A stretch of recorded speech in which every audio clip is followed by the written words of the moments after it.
Eu já vou fazer essa pergunta aí, mesmo sabendo que você não é o diretor financeiro da SAF, mas é uma coisa que tem incomodado bastante a torcida do Atlético, e são notícias e mais notícias de dívidas e tudo mais. Aí hoje, né, segundo o site Fala Galo, foi uma notícia trazida pelo Silas Gouveia, fala-se o seguinte, que o Atlético está em débito aí com empresários, devendo comissão há 3 meses, luvas de alguns dos jogadores que vieram para o Galo 2 meses de atraso e o direito de imagem atrasado há 10 dias. O que você tem a falar sobre isso, Paulo Brax? Forte abraço.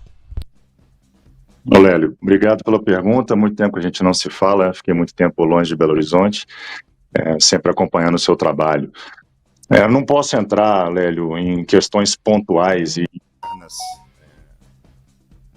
dentro de uma realidade do clube de recebimentos ou de pagamentos, né? O Atlético sempre honrou os seus compromissos, mas hoje atravessa uma dificuldade. Isso é uma realidade do Atlético hoje.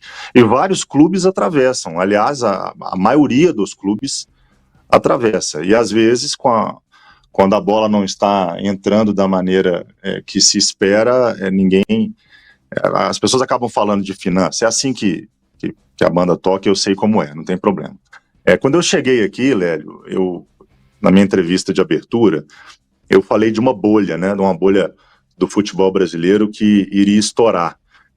Eu não sei se ela já estourou. Aí, assim, o Atlético precisa estar preparado quando essa bolha estourar, porque o futebol ele se tornou muito mais caro do que estava há 5, 6 anos. E todos vão sentir isso, todos.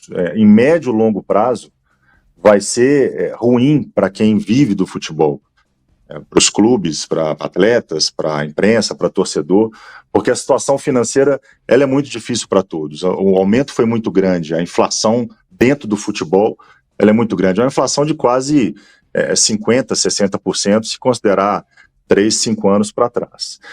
Então o Atlético tem uma dificuldade financeira, o que não significa, que aí eu vou até me antecipar, porque sempre me perguntam isso, que a gente não vai ao mercado, que a gente não está na janela.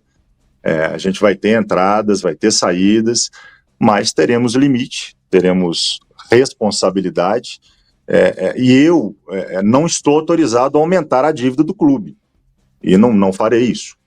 Ô Paulo, me diz uma coisa, voltando um pouco nessa situação toda de bastidores, né, que são dívidas, que são situações com os próprios jogadores. Como que o homem forte do futebol, ou o cara que é responsável pelo futebol, que deve conversar muito com esses jogadores, né, a cada situação, e a gente sabe que esse trabalho também é seu, né?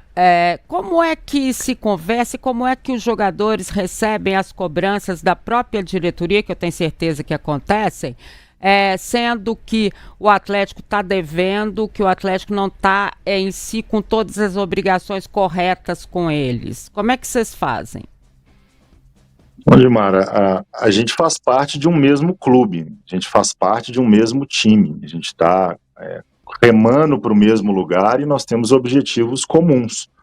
Quem não tiver o mesmo objetivo não vai ficar dentro do processo. E pessoalmente ou profissionalmente, como líder do futebol do Atlético, eu preciso ter sobriedade, eu preciso ter equilíbrio e eu preciso agir.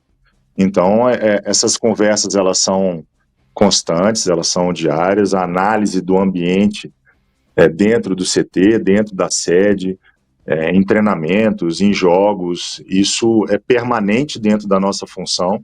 Não trabalho sozinho, evidentemente, mas a gente entende que hoje o que a gente pode cobrar, a gente cobra tecnicamente, a gente cobra junto e não tem transferência de responsabilidade, não. A diretoria tem a sua parte, a comissão técnica tem sua parte, os jogadores têm sua parte, a torcida ajuda demais, como ajudou ontem, como ajudou nos outros jogos, e a gente está indo para o mesmo lugar. A gente tem muito ainda a fazer nessa temporada, a gente pretende fazer mudanças pontuais, como eu disse, mas dentro de uma limitação. Eu acho que todos entendem quando a gente é transparente, quando a gente é claro com a realidade do clube, a gente não se furta nunca de explicar para quem precisa como a gente encara hoje esse dia a dia do clube, e tenta projetar para frente, né? Não dá também para a gente ficar